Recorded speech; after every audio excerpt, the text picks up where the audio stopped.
Salut à tous et bienvenue dans Débrief Pay-Per-View saison 2.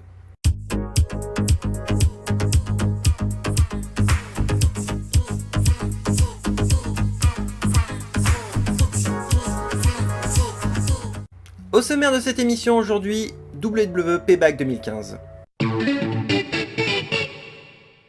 Premier match de cette soirée, Sheamus vs Dolph Ziggler dans un match simple.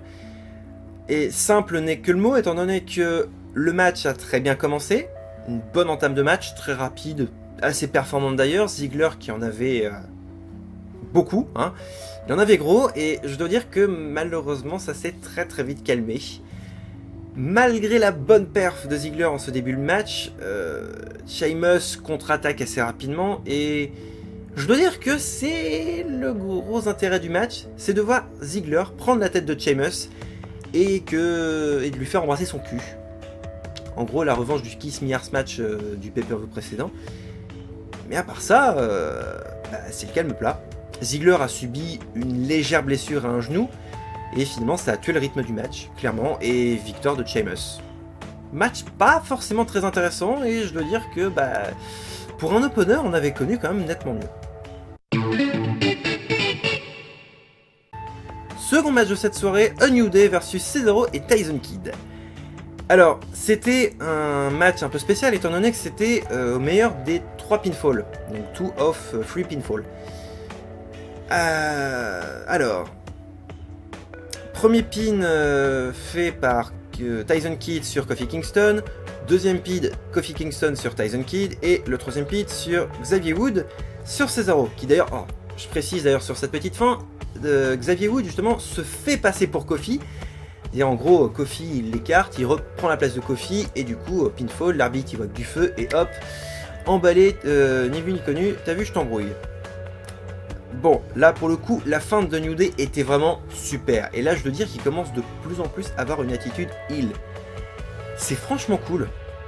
J'ai pas une grande sympathie pour New Day, mais à part ça, je veux dire qu'il commence à monter un peu plus dans mon estime, et à chaque pay-per-view, il commence à proposer un petit peu plus encore de... Vraiment une performance en plus. Je veux dire qu'à chaque fois, il rajoute toujours un cran au-dessus. C'est vraiment cool d'ailleurs. Mais malheureusement, je dois dire que Cesaro était assez absent dans ce match, et c'est Tyson Kidd qui en a pris plein la gueule. C'est dommage. Cesaro a essayé de se rattraper vers la fin de match, mais malheureusement avantage de New Day, clairement, qui du coup reste encore une fois vaincu, et du coup victoire de New Day. Troisième match de cette soirée, Ryback versus Bray Wyatt. Et là encore, je suis désolé, hein, mais j'ai vraiment beaucoup de matchs, ou en tout cas beaucoup de mal avec ces matchs. Je fais même des lapsus, tellement ce pay-per-view m'a rendu très... un peu étrange, je dois dire. Le début de match avec Ryback a plutôt bien commencé, mais on a le sentiment que Bray Wyatt se laisse faire, en gros. Parce que, je veux pas dire, mais en ce moment il est en train d'enchaîner les défaites. En pay-per-view, je précise. Et là, à un moment donné, je dois dire que Ryback a failli se faire éliminer par des comptes extérieurs. Bray Wyatt commence à se réveiller un petit peu, et victoire du coup de Bray Wyatt. Non, je veux dire que le match a été très chiant. Clairement. Très décevant, et malheureusement pas grand chose à dire. Pas de grosses perfs, pas d'énormes points forts. Plutôt en point faible, le fait que c'était assez long. Un rythme très lent, et au final, une grosse domination de Ryback, et Bray Wyatt qui du coup, de nulle part, commence à se rétablir, et hop, victoire. Non, moi c'est le genre de truc qui a tendance à me gonfler, le fait que le match ne soit pas égal, qu'il n'y ait pas une part équitable en termes de performance. Là pour le coup, c'est le cas. Quatrième match, Rusev versus John Cena dans un I Quit match. Alors, petite précision, un John Cena très hésitant dès le début de match. Je n'ai pas compris pourquoi. Honnêtement. Sincèrement, je dois dire que en tout cas, j'ai eu l'impression qu'il avait qu'une envie, c'était de se barrer.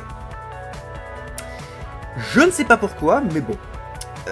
Cena qui du coup en prend plein la gueule pendant quasiment la moitié du match commence à se rétablir un peu, le match commence à être un petit peu plus à son avantage, puis Rousseff commence à nouveau à reprendre la main.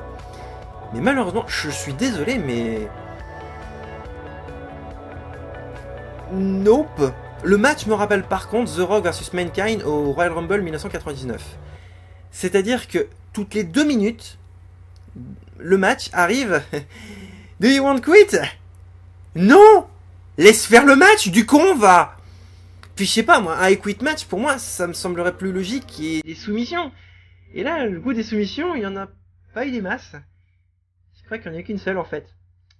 C'est celle qui a forcé, justement, John Cena sur Rousseff. Alors que Rousseff avait, justement, démonté une des lignes de corde du ring, justement, pour s'en servir pour étrangler John Cena.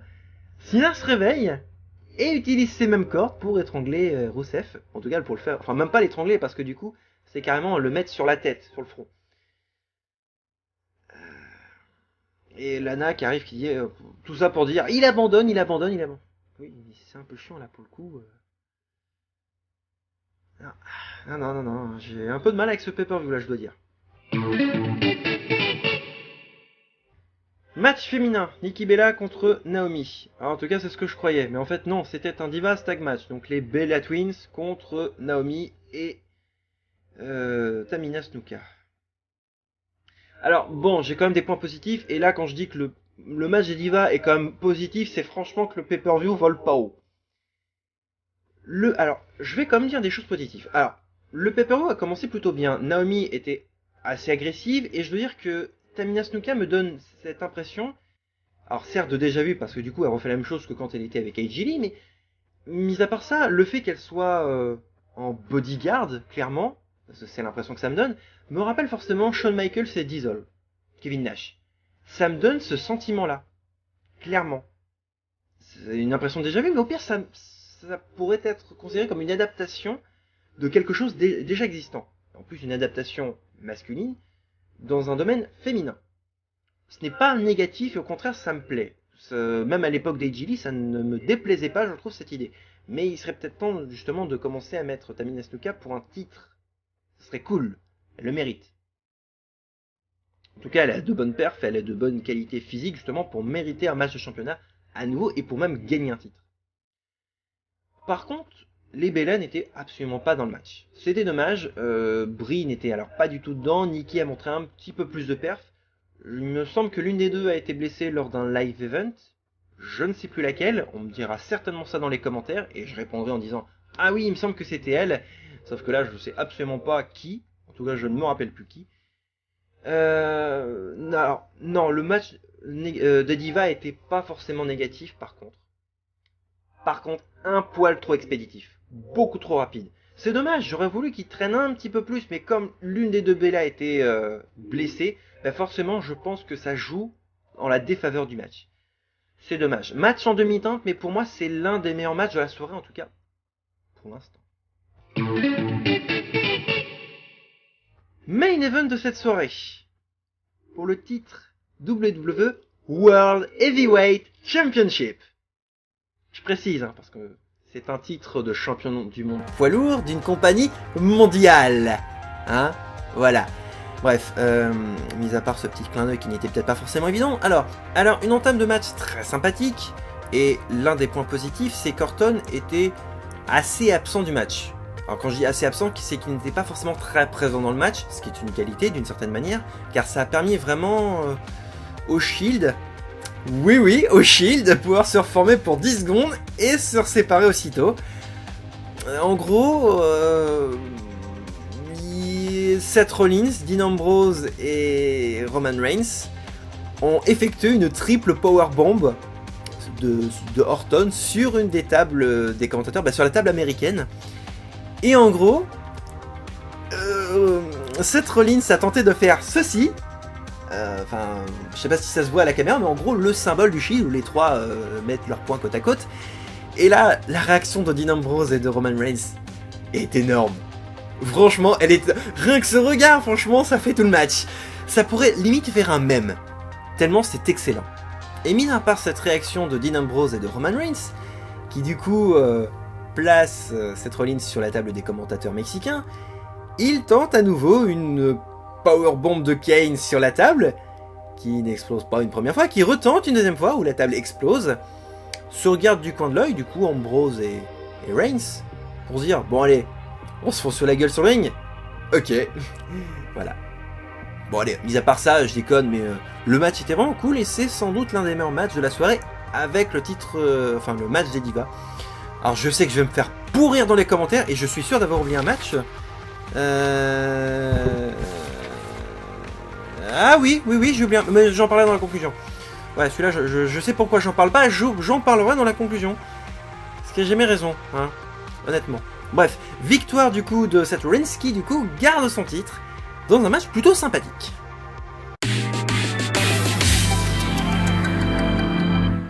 Conclusion. Alors, pay-per-view vraiment décevant. Je veux dire, on passe d'Extreme Rules, qui était vraiment énorme, à un pay-per-view qui malheureusement est en demi-teinte. Et je veux dire que j'ai été excessivement déçu. Vraiment déçu. Alors, il se trouve que à la date où se trouve le pay-per-view, 3 jours après se situera le pay-per-view NXT, donc NXT TakeOver Unstoppable. Oui, mon accent anglais est vraiment pourri, et ben tant pis, hein, on fait avec. Et le pire, c'est qu'il y a dans 2 semaines, le retour d'Elimination Chamber.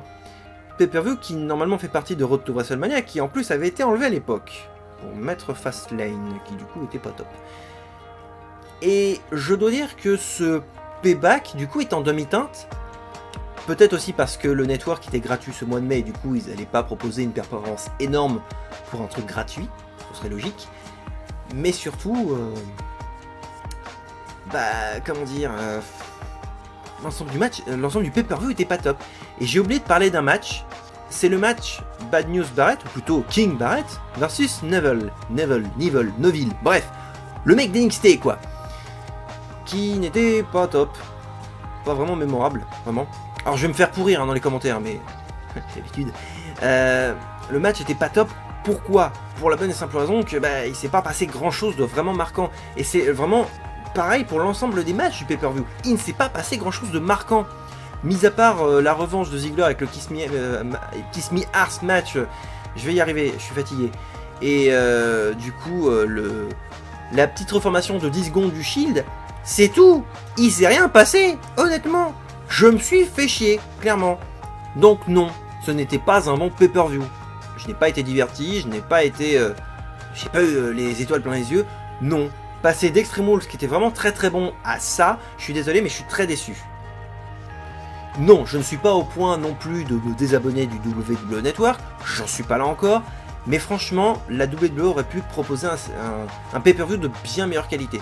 Surtout que, à la date où je fais encore en tout cas à la date où je fais la vidéo, le pay-per-view NXT n'est pas encore diffusé, mais vu la réputation d'NXT, en tout cas pour les événements de type takeover, je ne pense pas être déçu.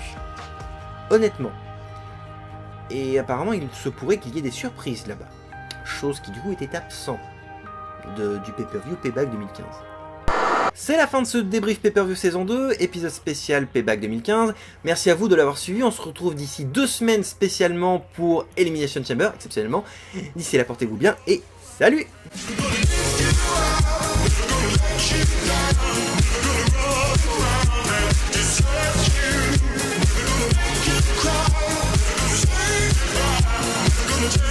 Bye.